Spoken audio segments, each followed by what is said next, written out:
Hello दोस्तों, मैं सुबोध कुमार आपके लिए लेकर आया हूं। मैं physical education subject 12th class के लिए एक और वीडियो।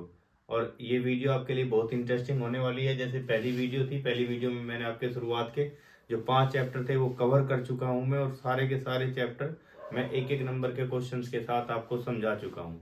अब आगे बढ़ते हैं और आगे के जो 5 चैप्टर हैं, चैप्टर 6 से लेके 10 तक के सारे चैप्टर मैं आपको बता रहा हूँ आज। और अब शुरू करते हैं। तो सबसे पहले चैप्टर नंबर 6 है आपका। चैप्टर नंबर 6 का नाम है आपका test and measurement in sports. Test and measurement in sports, बेटे आपने 11th क्लास में भी पढ़ा होगा है, test and measurement and evaluation, ये चैप्टर पढ़ा होगा। तो डेफिनेशन वगैरह आपको पता ही होगी, लेकिन फिर भी मैं दोबारा बता देता हूँ आपको डेफिनेशन वगैरह। देखो, टेस्ट एंड मेजरमेंट और इवेल्युएशन 11th क्लास में था, लेकिन 12th क्लास में केवल टेस्ट एंड मेजरमेंट है। टेस्ट की डेफिनेशन क्या है समझो। टेस्ट एक टूल या प्रोसेस है। टेस्ट क्या है? टेस्ट एक टूल या प्रोसेस है जिसके बाद कोई डाटा कलेक्ट किया जाता है, या टेस्ट एक टूल है जिसे हम कोई डाटा कलेक्ट करने के लिए यूज करते हैं। टेस्ट क्या है? एक टूल है जिसे हम डाटा कलेक्ट करने के लिए यूज करते हैं। मेजरमेंट, टेस्ट के बाद जो नंबरिकल फॉर्म में डेटा आता है उसे मेजरमेंट कहा जाता है। टेस्ट के बाद जो नंबरिकल फॉर्म में डेटा आता है उसे मेजरमेंट कहा जाता है। अब बात करते हैं कि आपके चैप्टर में क्या क्या है। तो आपके चैप्टर में सबसे पहले है आपका साई खेलो इंडिया टेस्ट। इसी साल शुरुआत हुई है इसकी, साई खेलो इंडिया टेस्ट। सबसे पहले बात करते हैं कि साई है क्या। साई है sport authority of India. Sai क्या है? 1 नंबर का क्वेश्चन आ सकता है ये। साई क्या है? साई है sport authority of India, sport authority of India. और ये खेलो इंडिया टेस्ट है। साई का जो खेलो इंडिया प्रोग्राम है उसके तहत ये फिजिकल फिटनेस टेस्ट है। जिनकी बात हम कर रहे हैं वो फिजिकल फिटनेस टेस्ट है। तो साई खेलो इंडिया टेस्ट, इसमें 2 टाइप के टेस्ट हैं आपके। 2 टाइप के। एक तो है 5 से 8 साल तक के बच्चों के लिए, 5 से 8 साल तक के स्टूडेंट्स के लिए। और दूसरा है आपका 9 से लेकर 18 साल तक के बच्चों के लिए। ये दूसरे टाइप से भी क्वेश्चन पूछा जा सकता है आपसे। आपसे पूछा जा सकता है, देखो 5 साल का बच्चा किस क्लास में होगा? 3rd क्लास में होगा। और 8 तक कितने का? 5th तक। 3rd to 5th class students के लिए कौन से टेस्ट हैं? ऐसे भी चेंज होकर आ सकता है। और 6 to 12th क्लास के स्टूडेंट्स के लिए कौन से टेस्ट हैं? ऐसे भी चेंज होकर आ सकता है। तो किसी भी टाइप से आ सकता है। 5 से 8 साल आ सकता है, 3 से 5 क्लास के बच्चों के लिए ये भी होकर आ सकता है। तो अब हम बात कर रहे हैं, बिना टाइम गंवाए बात कर रहे हैं कि 5 से 8 साल तक के बच्चों के लिए कौन कौन से टेस्ट हैं। तो 5 से 8 साल तक के बच्चों के लिए 3 टेस्ट हैं। कितने टेस्ट हैं? 3 टेस्ट है। Number 1 BMI, number 2 flamingo test, और नंबर 3 प्लेट टेपिंग टेस्ट। कौन कौन से टेस्ट हैं? BMI, प्लेट टेपिंग और फ्लेमिंगो टेस्ट। बिना टाइम गंवाए बता रहे हैं BMI के बारे में। BMI के बारे में मैं जो प्रीवियस क्लास है ना उसमें समझा चुका हूँ, तो थोड़ा ही बताऊंगा बस BMI के बारे में। तो BMI होता है आपका बॉडी मास इंडेक्स। BMI क्या होता है? Body mass index.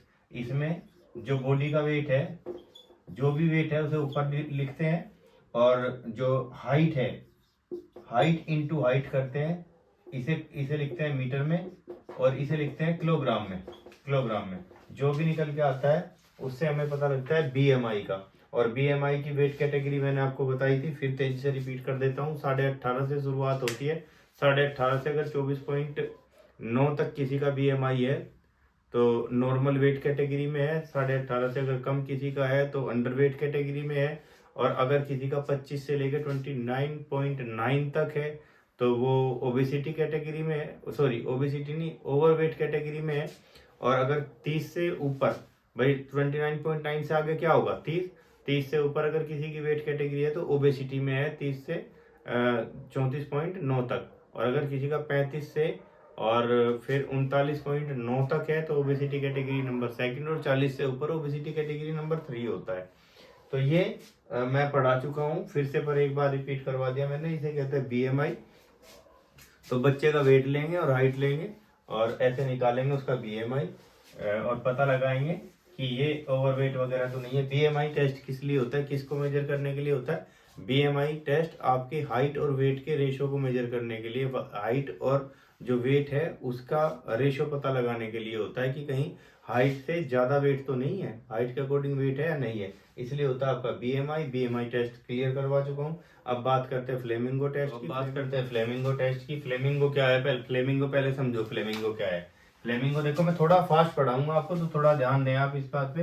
फ्लेमिंगो एक पक्षी होता है, एक ऐसा पक्षी होता है फ्लेमिंगो, और ये जो पक्षी है ना, ये इसकी एक क्वालिटी होती है कि ये एक पैर पे ही खड़ा होता है, ऐसे खड़ा होता है। ये फ्लेमिंगो पक्षी है, ये एक ही पैर पे खड़ा होता है। तो इस पक्षी के नाम पे इस टेस्ट का नाम पड़ा फ्लेमिंगो टेस्ट। क्या? Flamingo test. इस पक्षी के नाम पे इस टेस्ट का नाम क्या पड़ा? Flamingo test. ये किस लिए होता है? बैलेंस टेस्ट करने के लिए होता है। फ्लेमिंगो टेस्ट किस लिए है? बैलेंस टेस्ट करने के लिए होता है। इसमें क्या करेंगे हम कि एक प्लेटफॉर्म पे खड़ा कर लेंगे दूसरे स्टूडेंट को। स्टूडेंट कितना है? 5 से 8 साल तक का बच्चा है स्टूडेंट। एक प्लेटफॉर्म पे खड़ा कर लेंगे और प्लेटफॉर्म पे खड़ा करके उसका जो पैर है उसे मोड़ के, जो लेफ्ट पैर है या फिर वीक पैर है, एक स्ट्रॉन्ग फिट होता है, एक होता है वीक फिट। जो वीक फिट है उसे फोल्ड करके पीछे से और उसके हाथ में पकड़ा देंगे, ऐसे हाथ से पकड़ लेगा। और एक हाथ ऐसे, एक तो हाथ ऐसे रहेगा और पैर को ऐसे पकड़ लेगा, वो मतलब पैर को उठा लेगा पीछे से ऐसे। देखो जैसे कोई बच्चा ऐसे खड़ा हुआ है, ऐसे खड़ा हुआ है, ऐसे ऐसे, तो ये जो इसका पैर है ना, इसे फोल्ड करके ये ऐसे फोल्ड करके इस पैर को और हाथ से पकड़ लेगा ये यहाँ, और दूसरा पैर नीचे जमीन पे जमाए रखेगा। तो ये कैसे लगेगा? ये फ्लेमिंगो पक्षी की तरह ही लगेगा ना, तो ऐसे खड़ा होगा। ये टेस्ट है आपका बैलेंस। किस लिए? किसको मेजर करने के लिए? बैलेंस को मेजर करने के लिए है। और उसे बच्चे को खड़ा कर देंगे हम और प्लेटफॉर्म पे, और वो 60 सेकंड तक खड़ा रहेगा। याद रहे, अगर 15 से उसमें 30 सेकंड में 15 बार से ज्यादा बार वो हिल जाता है उस जगह से, मतलब हिल गया, खड़ा ना रह पाया, तो उस टेस्ट को वहीं खत्म कर देंगे। और नहीं तो 60 सेकंड तक ये टेस्ट चलेगा। इसे फ्लेमिंगो टेस्ट कहा जाता है। और जितनी बार भी वो उससे हिलेगा, उसे मेजर कर लेंगे, उसे लिख लेंगे कि भाई इतनी बार वो उससे प्लेटफॉर्म से उसका पैर हिला। तो ये है फ्लेमिंगो टेस्ट। तीसरा है प्लेट टेपिंग टेस्ट। जैसे नाम से ही पता है, प्लेट टेपिंग टेस्ट, प्लेट को टेप करना। प्लेट, इसमें 2 टाइप की प्लेट होती हैं, एक आपकी ऐसी प्लेट और 2 ऐसी प्लेट। इन तीनों प्लेटों के बीच में जो गैप होगा बीच में, इसके सेंटर से इसके सेंटर में 30-30 सेंटीमीटर का गैप होगा, 30 सेंटीमीटर, और यहाँ भी 30 सेंटीमीटर, तो टोटल 60 सेंटीमीटर का गैप हो गया। ये 20, ये जो स्क्वायर है इसका जो वो होगा, इसकी आर जो होगी वो 20 सेंटीमीटर होगी, और जो ये है ना, ये 30 सेंटीमीटर का होगा। इस बात का ध्यान रहे। अब क्या करेंगे हम कि जिसका भी हम टेस्ट ले रहे हैं उसका जो स्ट्रॉन्ग, फिर हाथ पे आते हैं, एक स्ट्रॉन्ग हैंड और एक वीक हैंड। जो वीक हैंड है उसे रखेंगे बीच में, और बीच में रख के एक हाथ यहाँ एक हाथ यहाँ ऐसे ऐसे रखेंगे, ऐसे ऐसे। याद रहे, ये एक टेबल पे होगा और टेबल उसकी चेस्ट के सामने ठीक आनी चाहिए। जो वीक हैंड है सामने रखा रहेगा उस पे, जो आपका स्क्वायर है और ये जो सर्किल है उनके ऊपर घूमेगा, और पूरा एक साइकिल माना जाएगा। देखो जैसे यहाँ से शुरू हुआ ऐसे, टेप जो है वे अलग अलग माने जाएंगे, एक यहाँ रखा एक यहाँ रखा, तो ये तो टेप है, और ये एक पूरा साइकिल है। तो जब तक वो 25 टेप 25 टेप नहीं कर देता, या ये 25 साइकिल नहीं कर देता, या फिर 50 टेप नहीं कर देता, या तो 25 साइकिल, भाई एक ही बात है, 25 साइकिल, और या 50 टेप नहीं कर देता, जब तक तब तक उससे करवाते रहेंगे। और फिर जितने टाइम में ये ऐसे कर देता है उस टाइम को नोट कर लेंगे। ये है आपकी स्पीड के लिए। इस बच्चे का जो वो टेस्ट लिया जा रहा है वो उसकी स्पीड को मेजर करने के लिए लिया जा रहा है। फिर तेजी से बता रहा हूँ, पहला बीएमआई, दूसरा फ्लेमिंगो और तीसरा प्लेट टेपिंग टेस्ट। अब हम आगे बढ़ते हैं, और आगे बढ़ते हैं बड़े बच्चों के लिए। बड़े बच्चे जो 9 से 18 साल तक के हैं, 9 से 18 साल तक के बच्चे, इट मीन्स 6th क्लास से लेके 12th क्लास तक के जो स्टूडेंट्स हैं, 6th क्लास से लेके 12th क्लास तक के स्टूडेंट हैं, उनके लिए 6 टेस्ट होते हैं। कितने टेस्ट होते हैं उनके लिए? 6 टेस्ट कंडक्ट करवाता है साई खेलो इंडिया टेस्ट। अब लिख रहा हूं मैं फटाफट कौन कौन से टेस्ट हैं। तो सबसे पहले है 50 metre dash. 50 metre dash number 1, 50 metre dash. 50 metre dash क्या है कि ग्राउंड पे हम एक निशान लगाएंगे, दूसरा निशान लगाएंगे, बीच में होना चाहिए 50 मीटर का गैप। यहां खड़ा करेंगे। कौन कौन सी चीजें चाहिए?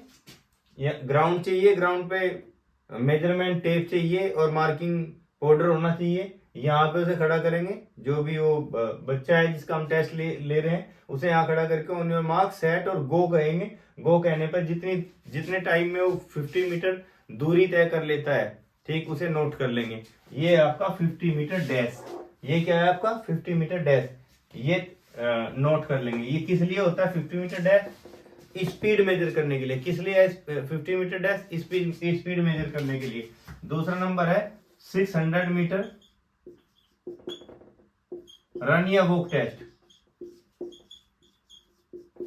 600 मीटर रन या वॉक टेस्ट पे क्या करेंगे कि हम ग्राउंड में 600 मीटर की दूरी मार्क कर लेंगे। मान लिया ये ग्राउंड है 400 मीटर का, तो यहां से अगर दौड़ना शुरू किया तो 200 मीटर ये चला और एक राउंड पूरा मतलब डेढ़ लैप में हो जाएगा कितना 600 मीटर। तो ये 600 मीटर की दूरी मार्क कर लेंगे और उसे कहेंगे कि चल के या दौड़ के।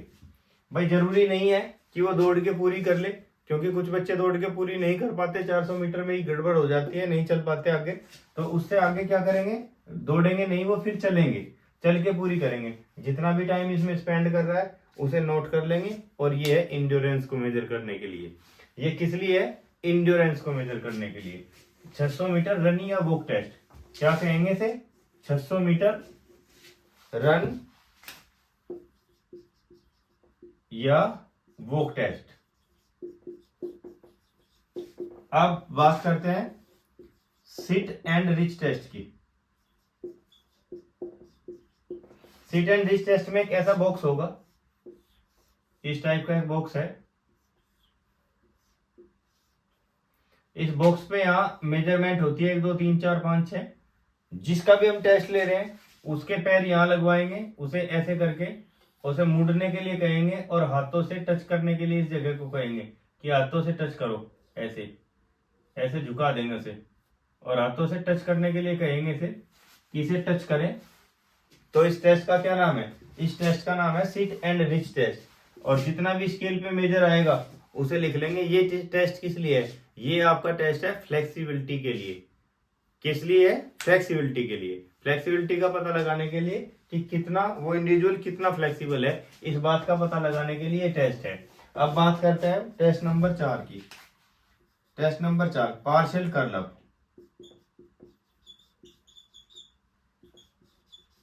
Partial curl up test.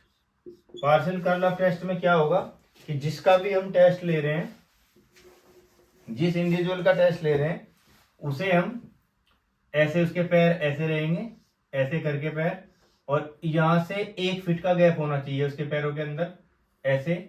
और ये इसे लिटा देंगे ऐसे, और इसके हाथ जो है ना वो घूम के सिर के पीछे रहेंगे, ऐसे घूम के सिर के पीछे रहेंगे ऐसे, और ये गैप कम रहना चाहिए। और यहां से यहां ये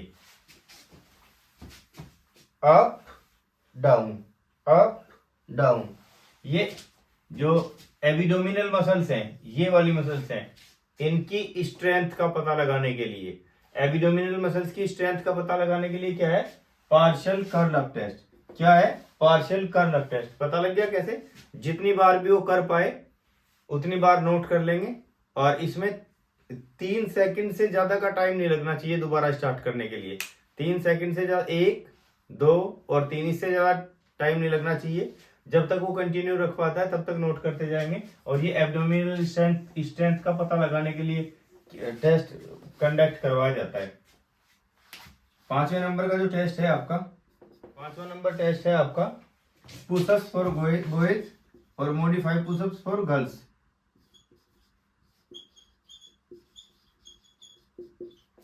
and modified pushups for girls.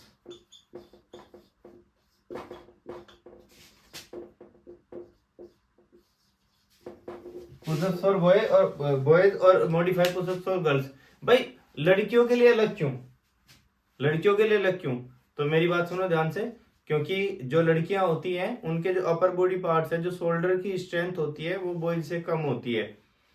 तो इसलिए जो थ्रोइंग इवेंट्स हैं जितने भी, उनमें जो थ्रोइंग ऑब्जेक्ट्स है उसका भी वेट कम रखा जाता है, और पुशअप्स भी लड़कियां कम कर पाती हैं। तो उनके लिए मॉडिफाइड पुशअप्स है। लड़कों के लिए क्या करेंगे भाई, वो लड़के क्या काम करेंगे कि उनके पैर रहेंगे ऐसे, और ऐसे झुक के आगे की तरफ, और हाथों को सीधा रखेंगे 90 डिग्री पे, ऐसे ऐसे, और ये इन पैरों को ऐसे रखेंगे ऐसे, और ये पुशअप्स करेंगे, up and down up and down, ऐसे पुशअप्स करेंगे। और गर्ल्स के लिए क्या होगा, गर्ल्स के लिए सेम ऐसे ही पुशअप्स रहेंगे, बस अंतर ये रहेगा कि गर्ल्स है ना घुटने रख के करेंगी, घुटने नीचे जमीन पे रख देंगी और तब ये पुशअप्स करेंगी।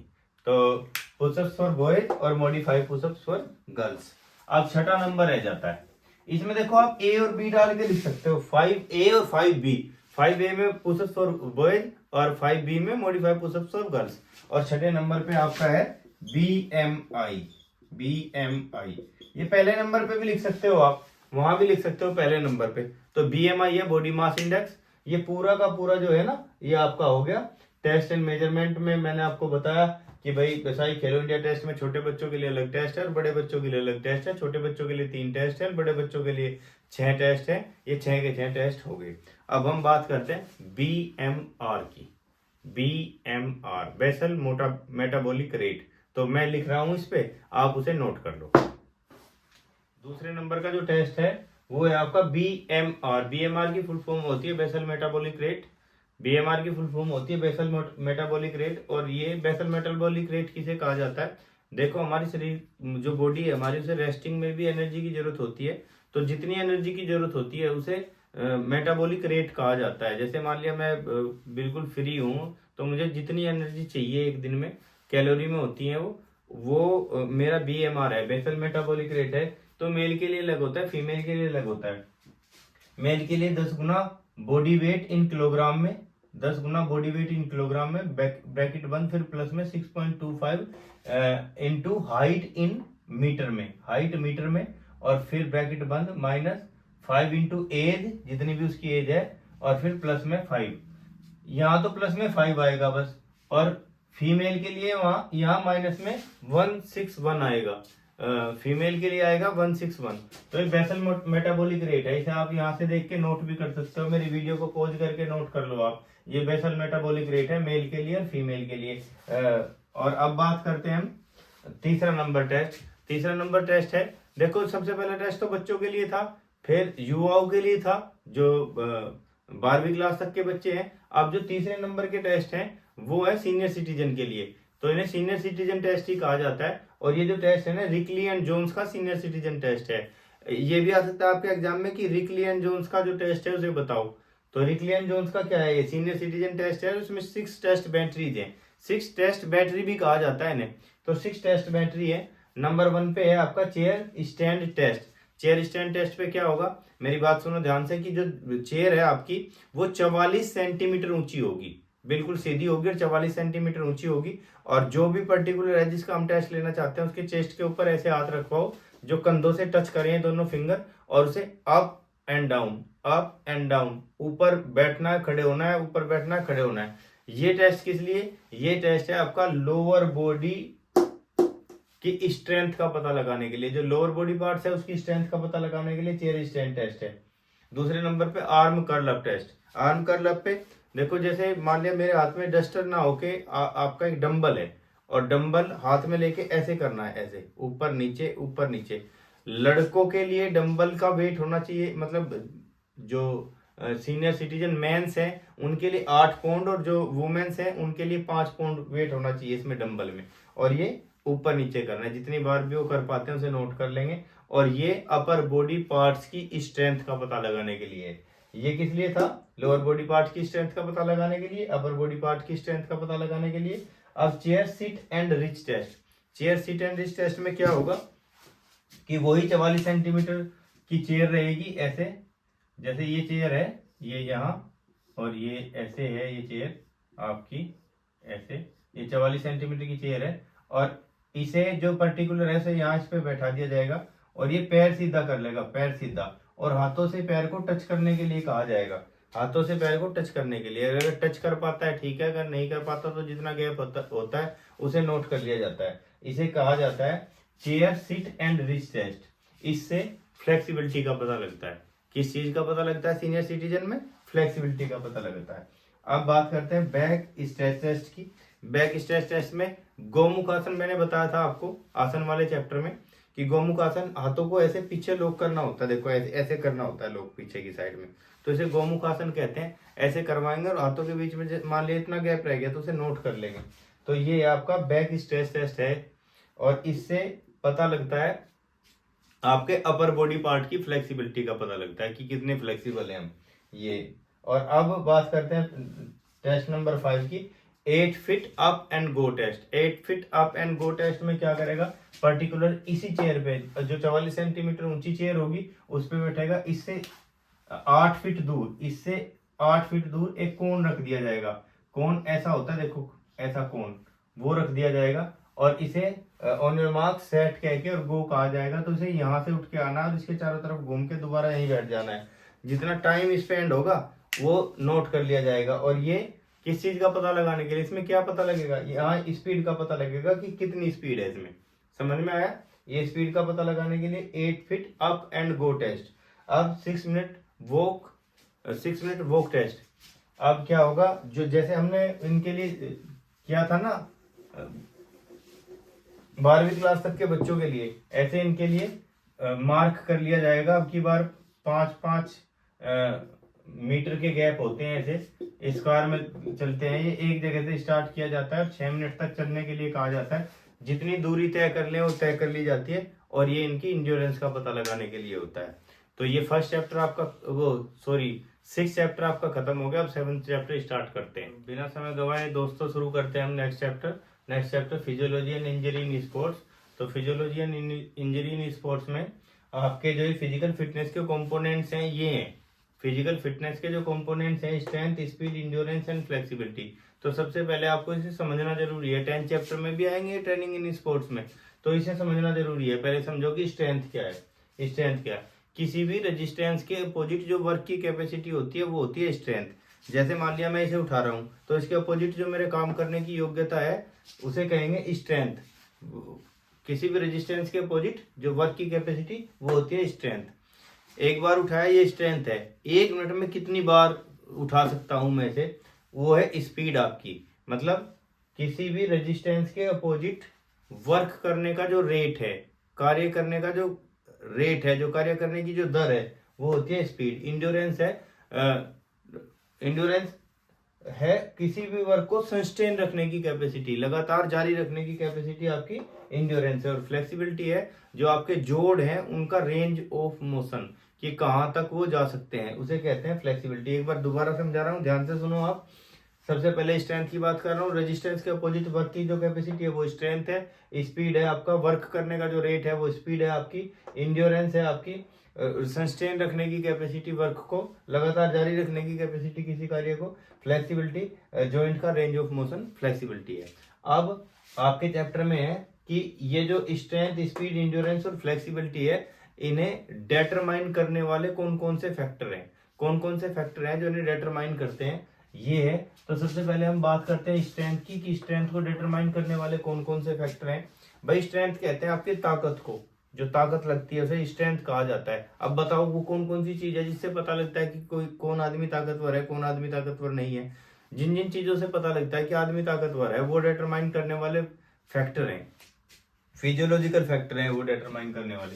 तो सबसे पहले साइज ऑफ मसल्स, मतलब अगर मसल्स का साइज ज्यादा होगा तो ज्यादा स्ट्रेंथफुल होगा आदमी, मसल्स का साइज कम होगा तो कम स्ट्रेंथफुल होगा आदमी। पहलवान ज्यादा ताकतवर होते हैं और नॉर्मल आदमी कम ताकतवर होता है, क्योंकि उनके पास साइज ऑफ मसल्स लार्ज है, लार्ज साइज ऑफ मसल्स है। दूसरे नंबर पे मॉर्फोलॉजी ऑफ मसल्स, जो मसल्स की मॉर्फोलॉजी है वो भी डिपेंड करती है आपकी स्ट्रेंथ को डिटरमाइन करती है। कैसे करती है, जैसे किसी आदमी में देखो मसल्स में 2 टाइप के फाइबर होते हैं, एक तो होता है रेड ब्लड फाइबर, वो रेड फाइबर, और एक होता है व्हाइट फाइबर।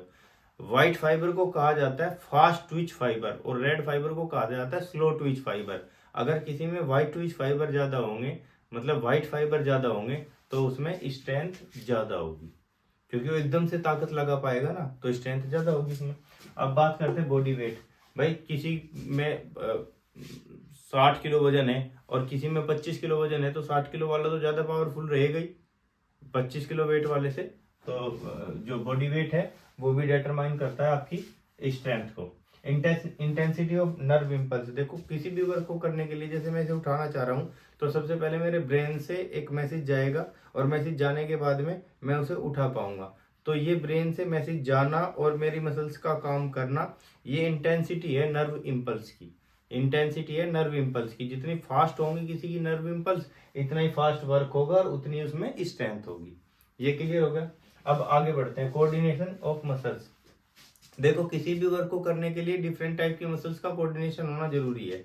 जैसे कोई पहलवान है, किसी को उठाना चाह रहा है तो उसके पैरों की मसल्स का और उसके हाथों की मसल्स का कोऑर्डिनेशन होना जरूरी है। जिसकी मसल्स में ज्यादा कोऑर्डिनेशन होगा उसकी स्ट्रेंथ ज्यादा होगी, और अगर किसी की मसल्स में स्ट्रेंथ वो कोऑर्डिनेशन कम है तो उसकी स्ट्रेंथ कम होगी। तो ये क्लियर हो गया आपको कि कौन कौन से फैक्टर जो है डिटरमाइन करते हैं आपकी स्ट्रेंथ को। Size of muscles, morphology of muscles, body weight, intensity of nerve impulse और कोऑर्डिनेशन ऑफ मसल्स, ये क्या करते हैं, ये डिटरमाइन करते हैं आपकी स्ट्रेंथ को। अब बात करते हैं स्पीड को, क्या क्या डिटरमाइन करते हैं। स्पीड क्या है, जो आपके वर्क करने का जो रेट है, वर्क करने का जो रेट है उसे स्पीड कहा जाता है। और स्पीड को डिटरमाइन करने के लिए कौन कौन से फैक्टर हैं।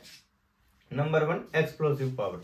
एक्सप्लोसिव पावर कहते हैं जब मिनिमम टाइम में मैक्सिमम फोर्स अप्लाई करे आदमी। जैसे मान लिया मुझे डिस्कस फेंकना है और डिस्कस फेंकते टाइम मैं पूरी तेज एकदम से फेंकू उसे, तो जिस टाइम मैं उसे हाथ से छोड़ रहा हूँ उस टाइम है ना मिनिमम टाइम में मैक्सिमम फोर्स अप्लाई कर रहा हूँ मैं। तो उसी पावर को जो मिनिमम टाइम में मैक्सिमम फोर्स अप्लाई किया जाता है उसे कहा जाता है एक्सप्लोसिव स्ट्रेंथ। एक्सप्लोसिव स्ट्रेंथ कहा जाता है। जिस आदमी में ज्यादा एक्सप्लोसिव स्ट्रेंथ होगी उसमें स्पीड ज्यादा होगी। अब बात करते हैं मसल्स कॉम्बिनेशन। मैंने मसल्स कॉम्बिनेशन के बारे में आपको बताया था कि हमारी मसल्स में दो टाइप के फाइबर होते हैं, रेड फाइबर और व्हाइट फाइबर। जिसमें व्हाइट फाइबर होता है वो फास्ट वर्क कर सकता है, जिसमें रेड फाइबर होता है स्लो वर्क कर सकता है लेकिन लंबे टाइम तक कर सकता है। तो जो फास्ट ट्विच फाइबर अगर किसी में होगा, व्हाइट फाइबर ज्यादा होगा तो वो ज्यादा स्पीड वाला होगा। जैसे चीते में, बिल्ली में और ये इन चीजों में जो ज्यादा फास्ट दौड़ते हैं इनमें व्हाइट फाइबर ज्यादा होते हैं, इसलिए वो ज्यादा तेज दौड़ते हैं। तो ये muscles combination, elasticity and relaxing capacity of muscles. काम को करने के लिए किसी भी मसल्स का फैलना और सिकुड़ना जरूरी होता है। तो जिसमें जितनी फैलाव की योग्यता और जितनी सिकुड़ने की योग्यता होगी उतनी ज्यादा वो ज्यादा स्पीड पकड़ लेगा। जैसे दौड़ते टाइम ज्यादा फैला रहे हैं हम पैरों को और जल्दी इकट्ठा कर रहे हैं हम पैरों को, तो उसमें ज्यादा स्पीड बन सकती है हमारी। तो ये हो गया। अब mobility of nerve impulse. Mobility of nerve impulse के बारे में मैंने बताया था, जैसे हम हाथ को हिला रहे हैं एक टाइम पे ऐसा होगा कि हाथ हिलना बंद हो जाएगा। क्या हमारे अंदर स्ट्रेंथ नहीं है? स्ट्रेंथ तो है हमारे अंदर भाई, इंड्योरेंस भी हमारे अंदर और ज्यादा स्पीड से हाथ को घुमाने के लिए, लेकिन क्या नहीं है भाई, नर्व के साथ जो कोऑर्डिनेशन है वो नहीं है। नर्व इम्पल्स का जो कोऑर्डिनेशन है वो नहीं है। नर्व इतनी तेजी से संदेश नहीं भेज रही जितनी तेजी से हमें हाथ हम हिलाना चाहते हैं। तो ये जो नर्व इम्पल्स है ना, इनकी मोबिलिटी भी जरूरत है। जितनी ज्यादा मोबिलिटी होगी इसमें उतनी ज्यादा स्पीड से वर्क होगा। Biochemical reserve and metabolic factor. देखो हमारी बॉडी में कुछ एनर्जी है ना सेव रहती है हमेशा, बैंक के रूप में सेव, जैसे बैंक में पैसे सेव होते हैं ऐसे एनर्जी सेव होती है। एटीपी और सीपी के रूप में हमारी बॉडी में रहती है हमेशा। तो उनका रिजर्व जितना ज्यादा होगा उतना ही हम फास्ट रेट से वर्क कर सकते हैं। एकदम से उसे ही तो यूज करेंगे हम, बाहर की एनर्जी तो बाद में लेंगे, पहले तो उसे यूज करेंगे। तो उसे यूज करने के लिए वो होनी तो चाहिए। तो अगर वो है तो हम स्पीड से काम कर सकते हैं, अगर वो रिजर्व नहीं है, कम रिजर्व है, तो हम स्पीड से काम नहीं कर सकते। फ्लेक्सिबिलिटी देखो, यूसैन बोल्ट है जो दौड़ते हैं, उनका स्टेप बड़ा है, योहाना ब्लैक से बड़ा है, तो ज्यादा स्पीड से दौड़ते हैं। तो अगर जिसमें ज्यादा फ्लेक्सिबिलिटी होगी वो ज्यादा स्पीड से दौड़ पाएगा। तो मैं ये चीजें बता दी आपको, इनसे पता ये भी डिटरमाइन करते हैं आपकी स्पीड को। अब बात करते हैं हम स्पीड के बाद बात करते हैं जो फिजियोलॉजिकल फैक्टर डिटरमाइन करते हैं आपकी इंड्योरेंस को। भाई स्ट्रेंथ हो गया, स्पीड हो गया, अब इंड्योरेंस पे आते हैं। तो वो फिजियोलॉजिकल फैक्टर बताते हैं जो इंड्योरेंस को डिटरमाइन करेंगे। तो नंबर 1 पे एरोबिक कैपेसिटी और नंबर 2 पे अनएरोबिक कैपेसिटी। एरोबिक कैपेसिटी जो ऑक्सीजन के साथ होती है जो कैपेसिटी, वो एरोबिक कैपेसिटी होती है, और एनारोबिक कैपेसिटी है जो ऑक्सीजन के बिना होती है। तो दोनों चीजों को समझा रहे हैं, ध्यान से सुनिए, ध्यान से समझोगे समझ में आ जाएगी एक बार में।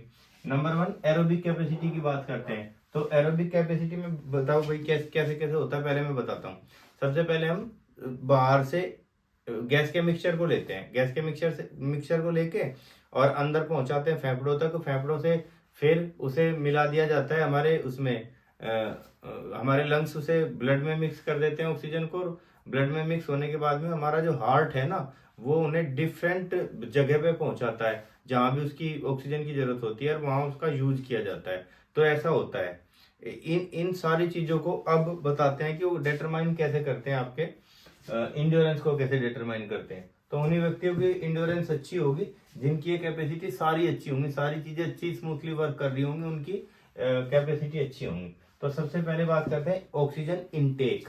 जिसका ऑक्सीजन इनटेक ज्यादा होगा, एक बार में जो ज्यादा ऑक्सीजन की मात्रा अंदर ले पाएगा, ज्यादा ऑक्सीजन ले पा रहा हूं मैं, तो इसका मतलब मेरी जो इंड्योरेंस है वो कैपेसिटी बढ़ जाएगी मेरी। दूसरी बात, ऑक्सीजन ट्रांसपोर्ट। ले तो लिया मैंने ऑक्सीजन और लंग्स ने वो हमारे इसमें मिक्स कर दिया ब्लड में। ब्लड में मिक्स करने के बाद में वो ट्रांसपोर्ट होगा, तो जिसकी ट्रांसपोर्ट कैपेसिटी ज्यादा होगी, ब्लड ज्यादा होगा जिसमें, उसमें इंड्योरेंस ज्यादा होगी। अब बात करते हैं ऑक्सीजन अपटेक। अब ब्लड में तो चला गया, ब्लड में जाने के बाद में सेल्स, जो ब्लड है, ब्लड के सेल्स जो हैं वो मस्कुलर सेल्स को क्या करेंगे, वो प्रोवाइड करेंगे ऑक्सीजन। तो अगर वो ज्यादा ले लेते हैं तो उनकी कैपेसिटी ज्यादा है, और अगर कम ले पाते हैं तो उसकी कैपेसिटी कम है। इसका मतलब इंड्योरेंस ज्यादा है उसकी और उसकी इंड्योरेंस कम है जिसमें कम ले पाते हैं। अब ऑक्सीजन रिजर्व देखो, बॉडी में, हमारी बॉडी में हमेशा ऑक्सीजन का रिजर्व रहता है। एकदम से दौड़ते हैं जैसे हम, लड़कियों में लगभग 330 मीटर के आसपास, लड़कों में लगभग 450 मीटर के आसपास का ऑक्सीजन रिजर्व होता है। एकदम से अगर हम दौड़ना शुरू कर दे तो पहले ऑक्सीजन रिजर्व को यूज करते हैं हम, उसके बाद में ऑक्सीजन खत्म होने लगता है, तब तक बाहर की ऑक्सीजन पहुंच जाती है, उसे सेकंड विंड कहा जाता है, जो बाहर की ऑक्सीजन पहुंचती है। और अगर बाहर की ऑक्सीजन नहीं पहुंच पाती तो उसे कहा जाता है ऑक्सीजन डेप्थ, डेप्थ कहा जाता है। तो इसे एंड्योरेंस को डिटरमाइन करती हैं ये चीजें। Aerobic capacity, oxygen intake, oxygen का लेना, ऑक्सीजन ट्रांसपोर्ट, ब्लड में मिक्स करके ट्रांसपोर्ट करना उसका, ऑक्सीजन अपटेक, सेल्स तक ऑक्सीजन का पहुंचाना, और एनर्जी रिजर्व। एनर्जी रिजर्व मतलब ऑक्सीजन का जो रिजर्व होता है, जिसमें ज्यादा होगा उसकी एंड्योरेंस जो है ज्यादा होगी, और जिसमें कम होगा उसकी एंड्योरेंस कम होगी। अब बात कर रहे हैं हम अनएरोबिक कैपेसिटी। अनएरोबिक कैपेसिटी जिसमें इसका ऑक्सीजन का कम लेना देना है। तो उसमें पहली बात है बफर कैपेसिटी। बफर कैपेसिटी क्या होती है, देखो किसी भी, जैसे हमारे पास एक लिक्विड है, उस लिक्विड को हम एसिड बनाना चाहते हैं तो उसका पीएच वैल्यू 7 से ऊपर करना पड़ेगा। तो उसमें चीजें मिलाई जाती हैं, तो मिलाने के लिए उसे एसिड बनाया जाता है। तो जब भी हम कोई भी एक्सरसाइज करते हैं तो हमारी बॉडी में एक लैक्टिक एसिड रिलीज होता है, लैक्टिक एसिड कहते हैं, वो रिलीज होता है मसल्स में, और वो हमारी बॉडी को है ना एसिडिटी, मतलब एसिडिटिक बना देता है, बेस से एसिडिटिक की तरफ ले जाता है, एसिडिटिक बना देता है वो हमारी बॉडी को। तो उससे उसे ना बनने से रोकने को बफर कैपेसिटी कहा जाता है। अगर किसी में उसे बनने से रोकने की कैपेसिटी ज्यादा होगी तो उसे उसकी बफर कैपेसिटी कहा जाएगा, और ये इंड्योरेंस को डिटरमाइन करेगी। Number 2, lactic acid tolerance. Lactic acid देखो, रिलीज तो हो गया लैक्टिक एसिड, मसल्स में रिलीज हो गया, तो अब पेन होने लगता है मसल्स में। कुछ लोग तो कम पेन पे रोने लगेंगे, कुछ आदमी उस पेन को है ना फिर भी सहन करेंगे लंबे टाइम तक। तो जिनमें सहन करने की योग्यता ज्यादा होगी उनकी इंड्योरेंस कैपेसिटी ज्यादा होगी, जिनमें सहन करने की योग्यता कम होगी लैक्टिक एसिड को, तो वो उनमें सहन शक्ति उसकी कम होगी, तो इंड्योरेंस भी कम होगी। VO2 मैक्स, लास्ट में बता रहे हैं VO2 मैक्स। VO2 मैक्स है जो 1 मिनट में ऑक्सीजन यूज करती है हमारी बॉडी, तो उसकी मात्रा को बढ़ाया जा सकता है एक्सरसाइज के थ्रू। अब बात करते हैं, हम आगे बढ़ते हैं, हम बात करते हैं फ्लेक्सिबिलिटी को। फ्लेक्सिबिलिटी को डिटरमाइन करने वाले कौन कौन से फिजियोलॉजिकल फैक्टर हैं। बात करते हैं फ्लेक्सिबिलिटी को डिटरमाइन करने वाले कौन कौन से फिजियोलॉजिकल फैक्टर है। तो फ्लेक्सिबिलिटी को डिटरमाइन करने वाले कौन कौन से फिजियोलॉजिकल फैक्टर हैं, यहाँ से देखते हैं। Anatomical structure of joints. Joints का जो एनाटॉमिकल स्ट्रक्चर है वो पूरी तरह से है ना फ्लेक्सिबिलिटी को डिटरमाइन करता है। जैसे हमारा अंगूठा है, इतना ही जा पाता है, बस इतना ही रेंज ऑफ मोशन इसकी इतनी है। अगर ये ज्यादा होता तो ये ज्यादा फ्लेक्सिबल होता। जैसे मान लिया हम पैर खोल रहे हैं, अपना पैर के बीच में स्ट्रेच कर रहे हैं और ज्यादा गैप है तो ज्यादा फ्लेक्सिबल है हम, कम गैप है तो कम। तो ये एनाटॉमिकल स्ट्रक्चर है। अगर किसी का एनाटॉमिकल स्ट्रक्चर ज्यादा अच्छा होगा, ज्यादा रेंज ऑफ मोशन प्रोवाइड करता होगा, तो उसमें फ्लेक्सिबिलिटी ज्यादा होगी। एज एंड सेक्स, देखो एज और सेक्स के अकॉर्डिंग भी फ्लेक्सिबिलिटी कम या ज़्यादा होने लगती है। पहली बात सेक्स की बात करते हैं, अगर जेंट्स के देखा जाए और लेडी में देखा जाए तो लेडी ज़्यादा फ्लेक्सिबल होती है, जेंट्स कम फ्लेक्सिबल होते हैं। दूसरी बात एज के साथ साथ फ्लेक्सिबिलिटी कम होती चली जाती है। आपने देखा होगा छोटे बच्चे अंगूठे को पीछे पैरों को घुमाते रहते हैं, ऐसे अंगूठा चूसते रहते हैं, बड़ा आदमी कर नहीं पाता इन चीज़ों को, तो एज के साथ में फ्लेक्सिबिलिटी कम होने लगती है। जब छोटा बच्चा होता है उसमें तो बोन्स जो होती है बैक बोन वो भी 33 होती है, बाद में 26 रह जाती है, तो फ्लेक्सिबिलिटी कमी होती रहती है लगातार। तो स्ट्रेचिंग ऑफ तीसरे नंबर पे मस्कुलर स्ट्रेंथ। अगर किसी में मसल्स में ज़्यादा स्ट्रेंथ होगी तो ज़्यादा फ्लेक्सिबल हो पाएगा, क्योंकि ज़्यादा ताकत लगाएंगे मसल्स तो ज़्यादा फ्लेक्सिबल हो जाएगा। अगर मसल्स ही कम ताकत अप्लाई कर रही है, कम फोर्स अप्लाई कर रही है, तो फिर फ्लेक्सिबिलिटी भी कम हो जाएगी। अब बात करते हैं स्ट्रेचेबिलिटी ऑफ मसल्स। मसल्स जितनी स्ट्रेचेबल होंगी, जितनी ज़्यादा स्ट्रेच हो सकेंगी, जितनी ज़्यादा खिंचाव होगा उनमें, उतनी ज़्यादा वो फ्लेक्सिबिलिटी प्रोवाइड करेंगी। इनएक्टिव लाइफ स्टाइल, अगर कोई पढ़ा ही रहता है पूरा दिन, कुछ काम नहीं करता, तो उसकी जो फ्लेक्सिबिलिटी है वो लगातार कम होती चली जाती है। इनएक्टिव लाइफ स्टाइल, अगर कोई एक्टिव नहीं है तो बता दिया मैंने आपको। इन्वायरमेंटल इफेक्ट, देखो टेम्परेचर का भी इफेक्ट पड़ता है। जहाँ टेम्परेचर ज़्यादा होता है वहाँ फ्लेक्सिबिलिटी ज़्यादा होती है। वार्म अप के बाद में हम अपनी बॉडी का टेम्परेचर ही तो बढ़ाते हैं, और टेम्परेचर बढ़ते ही फ्लेक्सिबिलिटी बढ़ जाती है हमारी। अब बात करते हैं इंजरीज की। अगर किसी को चोट लगी तो चोट लगने के बाद में है ना, उस बॉडी पार्ट की फ्लेक्सिबिलिटी कम हो जाती है। तो ये सारे फैक्टर हैं जो डिटरमाइन करते हैं आपकी फ्लेक्सिबिलिटी को। और ये चैप्टर अब आप आधा जो चैप्टर है वो आपका खत्म हो गया। अब इसमें जो इंजरी वाला पार्ट है ना वो चलेगा। अब सुनो मेरी बात सुनो, इंजरी में ऐसे ही समझा देता हूँ आपको, ध्यान से सुन लो, क्योंकि इसमें टाइम ज्यादा वेस्ट हो गया। तो इंजरी के बारे में बात करते हैं। इंजरी क्या है, जो खेलों के दौरान या स्पोर्ट्स के दौरान जो लगने वाली चोटें हैं उन्हें स्पोर्ट इंजरी कहा जाता है। स्पोर्ट इंजरी है ना, दो टाइप की होती है। स्पोर्ट इंजरी कितने टाइप की होती है? दो टाइप की होती है। एक तो सॉफ्ट टिश्यू इंजरी होती है, एक हार्ड टिश्यू इंजरी होती है। क्या होती है? सॉफ्ट टिश्यू इंजरी और एक हार्ड टिश्यू इंजरी। तो लिख भी दिया है मैंने, सॉफ्ट टिश्यू इंजरी और हार्ड टिश्यू इंजरी, दो टाइप की इंजरी होती है, एक सॉफ्ट टिश्यू इंजरी, एक हार्ड टिश्यू इंजरी। क्या अंतर होता है? सॉफ्ट टिश्यू इंजरी क्या है? सॉफ्ट टिश्यू इंजरी वो इंजरी है जिसमें बॉडी के सॉफ्ट टिश्यू पार्टिसिपेट करे, जैसे आपकी स्किन है, आपकी मसल्स है आपकी, और वेन्स हैं आपकी। तो ये सारी चीजें क्या है? ये है सॉफ्ट टिश्यू। तो ये सॉफ्ट टिश्यू अगर पार्टिसिपेट कर रहे हैं, लिगामेंट वगैरह, तो ये सॉफ्ट टिश्यू इंजरी। और अगर हार्ड टिश्यू कौन सा है? बोन है आपका, अगर बोन पार्टिसिपेट कर रही है तो उसे हार्ड टिश्यू इंजरी कहते हैं। दो टाइप की इंजरी होती है। अब बात करते हैं सॉफ्ट टिश्यू इंजरी। ये सॉफ्ट टिश्यू इंजरी कितने टाइप की होती है? नंबर 1 है आपका स्ट्रेन। स्ट्रेन देखो, जो हमारी मसल्स है ना वो मस्कुलर फाइबर से मिलकर बनी होती है। बहुत सारे मस्कुलर फाइबर होते हैं। कई बार झटका लगता है और झटका लग के वो खिंच जाते हैं या टूट जाते हैं या अलग हो जाते हैं बिल्कुल। तो ऐसी स्थिति को कहा जाता है स्ट्रेन। इस ट्रेन में क्या है कि वो बॉडी पार्ट है ना, सोइलिंग आ जाती है उस बॉडी पार्ट पे, और वो जो मस्कुलर फाइबर है वो खिंच के सोइल हो जाता, मतलब सोइलिंग आ जाती है उनपे। तो इसे कहा जाता है स्ट्रेन। स्ट्रेन 3 टाइप का हो सकता है। सिंपल स्ट्रेन, जिसमें वो खींचे टूटे ना, ठीक। नंबर 2 नंबर 1 पे सिंपल, नंबर 2 पे मिड। मिड में क्या होगा कि वो थोड़े खिंच जाएंगे, कुछ टूट जाएंगे, ठीक है। और नंबर 3 पे मॉडरेट। मॉडरेट स्ट्रेन में क्या होगा कि बहुत बहुत बुरी तरह से फट जाएगा, वो अलग हो जाएगा बिल्कुल। इसी तरह से हम बात कर रहे हैं फिर स्प्रेन की। स्प्रेन, ये देखो स्ट्रेन तो आएगी मसल्स में, जो स्प्रेन है ना वो जोड़ों पे आएगा। जहां जहां जोड़ होते हैं वहां जोड़ है ना लिगामेंट से फिक्स होते हैं, और लिगामेंट अगर खिंच जाए या पूरी तरह अलग हो जाए या टूट जाए तो उसे कहा जाता है आपका स्प्रेन, जिसे मोच कहा जाता है। मोच आती है हमेशा जोड़ों पे ही आती है। तो स्प्रेन भी 3 ही टाइप का है, सिंपल, और नंबर 2 पे मिड, और 3 पे मॉडरेट। सिंपल में कुछ जो लिगामेंट फाइबर टूट जाए, और मिड में थोड़े से और ज्यादा टूट जाए, और मॉडरेट में बहुत ज्यादा अगर टूट जाए। फिर बात करते हैं लैक्रेशन की। लैक्रेशन मीन्स आपका घाव होना, एक गहरा जख्म होना, उसे लैक्रेशन कहा जाता है। अब बात करते हैं कंट्यूजन की। कंट्यूजन, अगर किसी को डायरेक्ट हीट हो, जैसे बॉल लग गई मुझे सामने, या किसी ने मेरे चेहरे पे पंच मार दिया बॉक्सिंग में, या कुछ ऐसी चीज हुई जिससे डायरेक्ट हीट हो। डायरेक्ट हीट होने पे वो गुल्ला सा निकल जाता है ना जो बाहर, उसे कंट्यूजन कहा जाता है। ये कंट्यूजन होता है।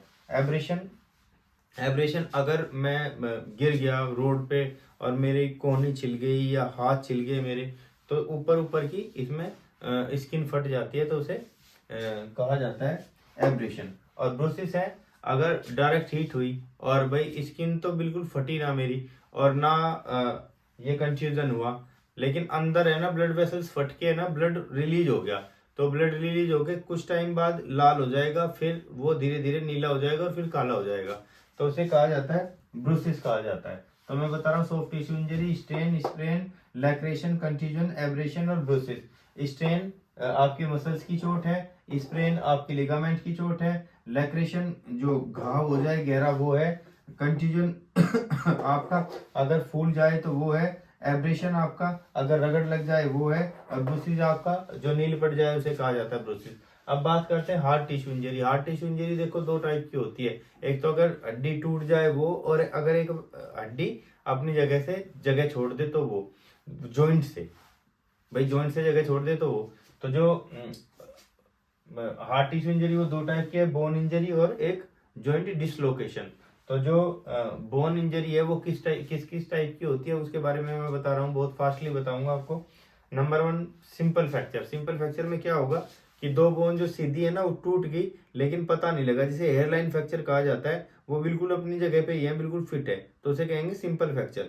टूट तो गई हड्डी लेकिन अपनी जगह पे ही है, बोन टूटी हुई है लेकिन अपनी जगह पे है, सिंपल फ्रैक्चर। नंबर 2 पे कंपाउंड फ्रैक्चर, बोन टूटी और उसने साइड वाली मसल भी, बोन टूटी और साइड वाली मसल भी फट गई, उसमें थोड़ी सी फट गई मसल साइड वाली भी, तो उसे कहेंगे कंपाउंड फ्रैक्चर, जिसमें दो चीजें होती हैं, एक तो बोन टूटी और साइड में जो सॉफ्ट टिश्यू है वो भी उसने इंजर्ड कर दिया। अब तीसरे नंबर पर कॉम्प्लिकेटेड फ्रैक्चर। कॉम्प्लिकेटेड फ्रैक्चर में बोन टूट के बहुत सारे टुकड़ों में डिवाइड होगी, और बहुत सारे टुकड़ों में डिवाइड होकर कुछ बाहर निकल गई, कुछ इधर उधर होगी, तो उसे कहा जाता है कॉम्प्लिकेटेड फ्रैक्चर। फिर है ग्रीन स्टिक फ्रैक्चर। देखो बच्चों में होता है अक्सर ये ग्रीन स्टिक फ्रैक्चर, क्योंकि जो बच्चे होते हैं ना उनकी बोन जो है ना सॉफ्ट होती है, तो टूटती तो है नहीं लेकिन मुड़ जाती है, जैसे मुड़ गई।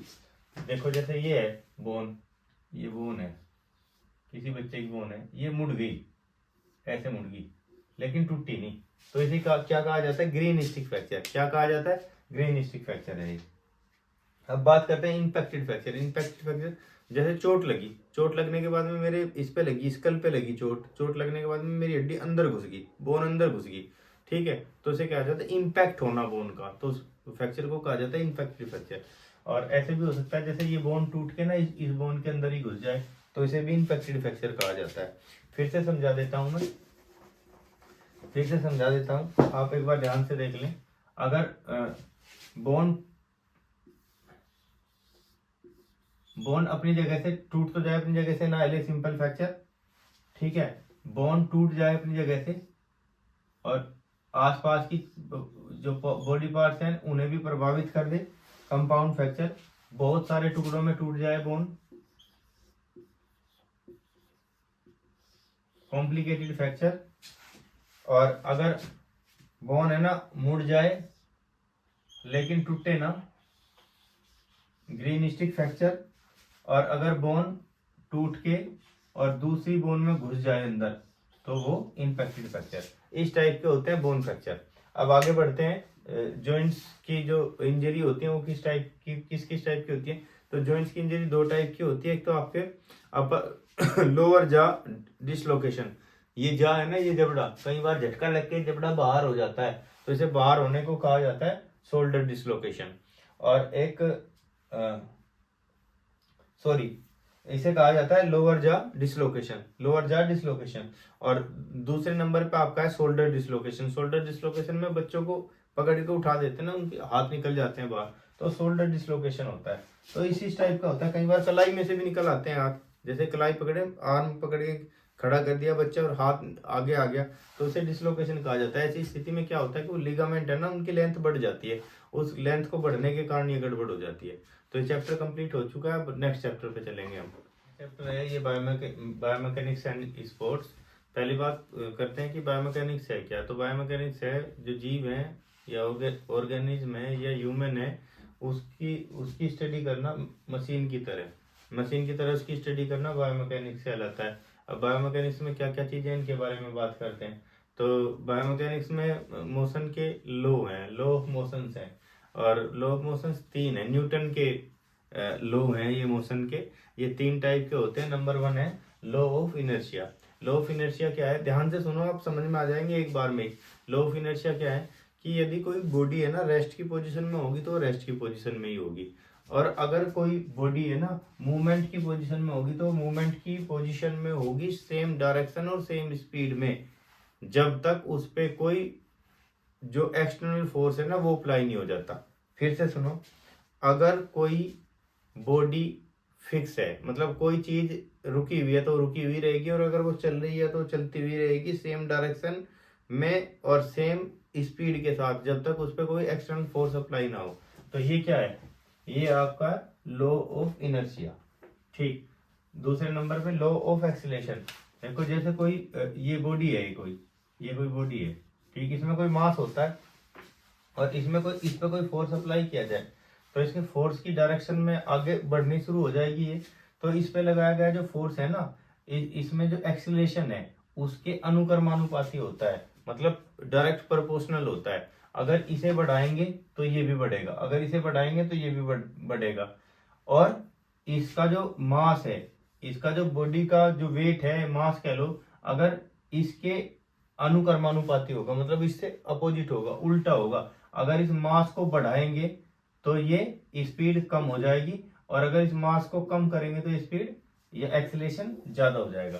समझ में आया? अगर किसी बॉडी पे कोई बाहर कोई फोर्स लगाया जाए और वो बॉडी उसमें डायरेक्शन में आगे बढ़ने लगे, मोशन में आ जाए वो, तो जो उस पे लगने वाला फोर्स है ना वो इसमें जो एक्सीलरेशन है उसके डायरेक्ट प्रोपोर्शनल होगा, और जो उसका ये है जो एक्सीलरेशन है ये इसके जो इसमें मास है इसका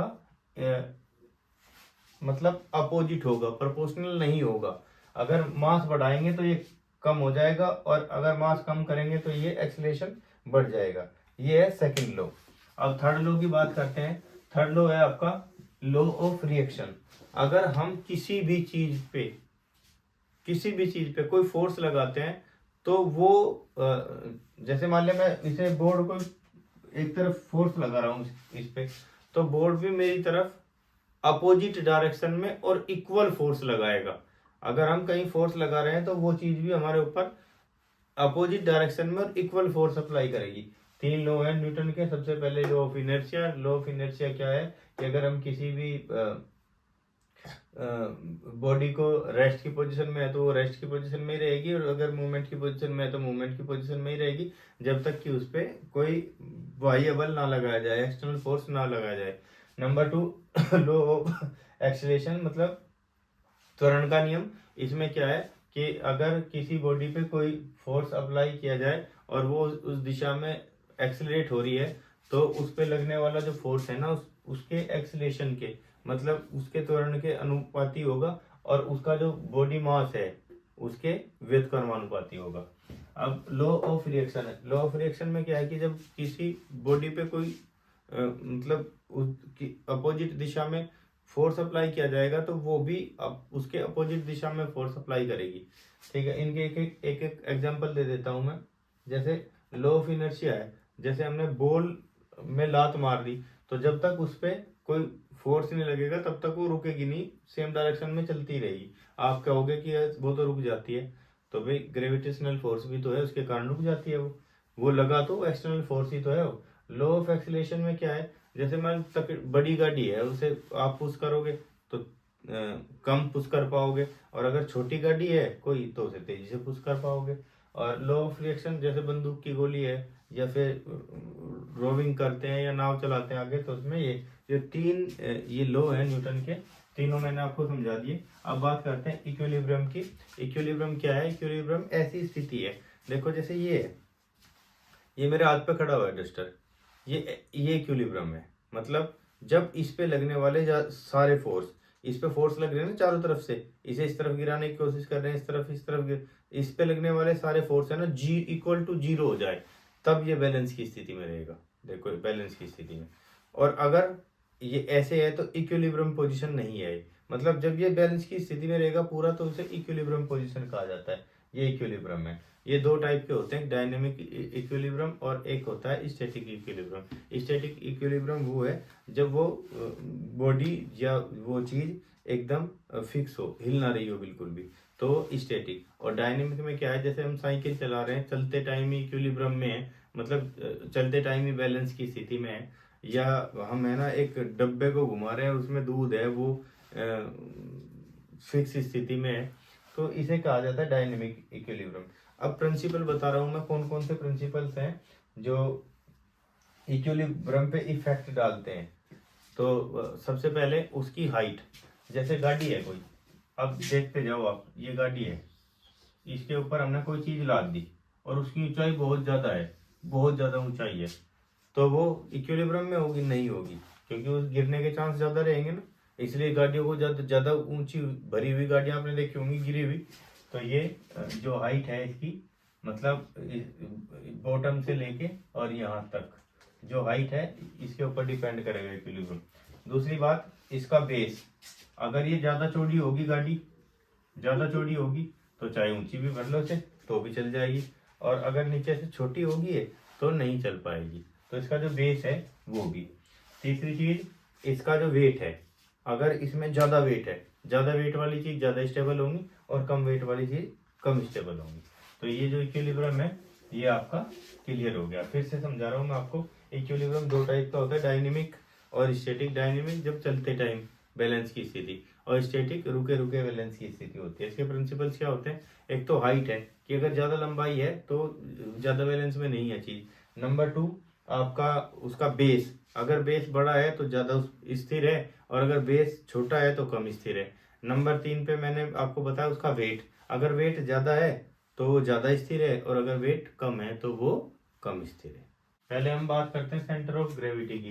तो सेंटर ऑफ ग्रेविटी है ना किसी भी बॉडी का एक पॉइंट है, ऐसा एक पॉइंट है, जैसे ये पॉइंट है इसका, ये जिसपे वो पूरा का पूरा बैलेंस रहता है, वो बॉडी पूरी की पूरी बैलेंस रहती है, उसे सेंटर ऑफ ग्रेविटी कहते हैं। इसका स्पोर्ट्स में कहाँ कहाँ यूज होता है?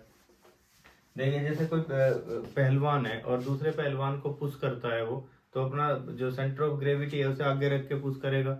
या फिर दौड़ते टाइम जब हम स्प्रिंट लेते हैं तो स्प्रिंट लेके आगे की तरफ झुक के स्प्रिंट लेते हैं, और दूसरे अपोजिट टीम के प्लेयर को पुश करने के लिए, या बास्केटबॉल में ड्रिबलिंग ड्रिबलिंग करते हुए आगे बढ़ते टाइम, ऐसी ऐसी जगह यूज होते हैं सेंटर ऑफ ग्रेविटी।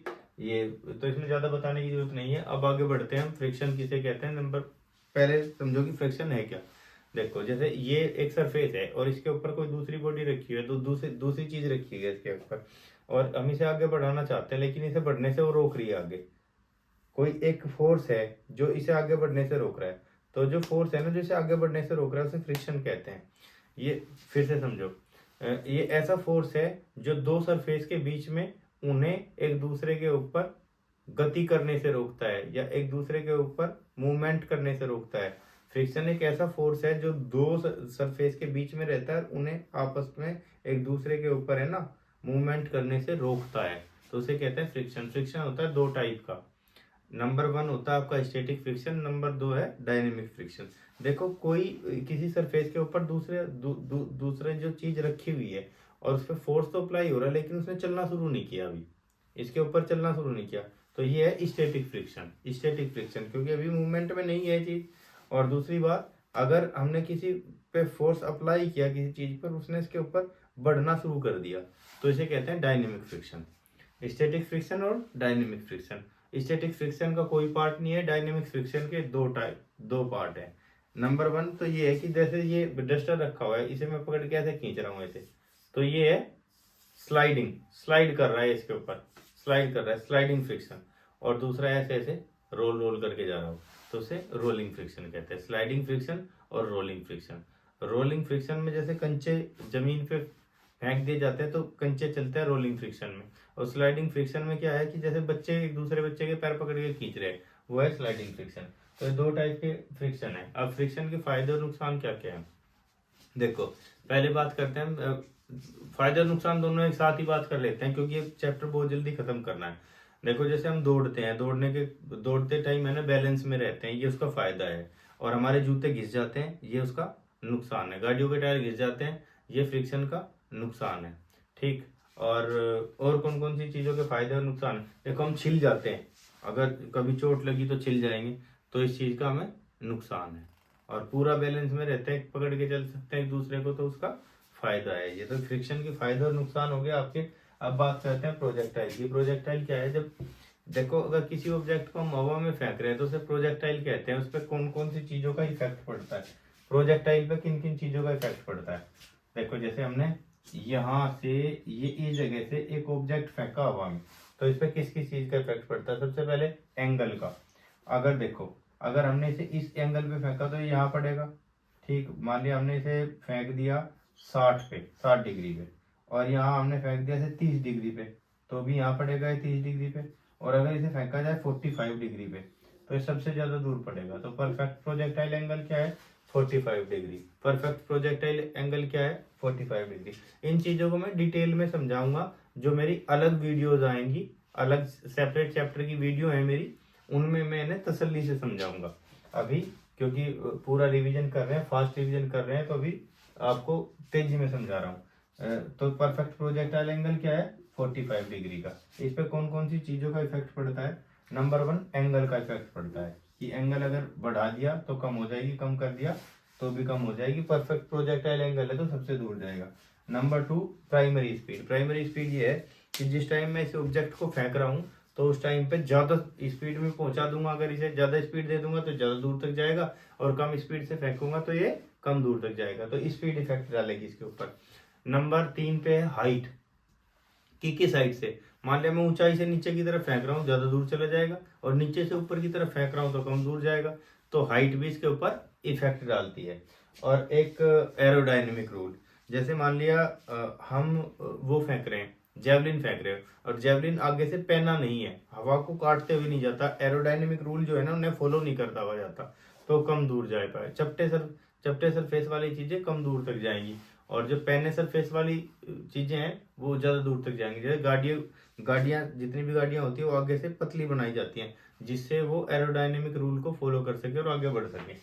तो ये इन इन चीजों का इफेक्ट पड़ेगा इसके ऊपर। किसके ऊपर? प्रोजेक्टाइल के ऊपर। बेटे, मैंने पूरी जोर से तेजी की स्पीड के साथ पढ़ाने की कोशिश करी, फिर भी लेकिन है ना, इम्पोर्टेंट जो टॉपिक होते हैं वो थोड़ा टाइम ले ही लेते हैं। तो इन जो ये वीडियो बनाई मैंने, इसमें थोड़ा टाइम ज़्यादा लग गया। तो अब अगर इसके साथ ही दोनों चैप्टर मर्ज करें, लास्ट वाले 9th और 10th चैप्टर मर्ज करें, तो भाई ज़्यादा लंबी वीडियो हो जाएगी। तो ज़्यादा लंबी वीडियो होनी नहीं चाहिए, तो उसके लिए एक सेपरेट वीडियो बना दूंगा मैं, एक छोटी सी और वीडियो। अब इसके लिए, इस वीडियो के लिए बस इतना ही।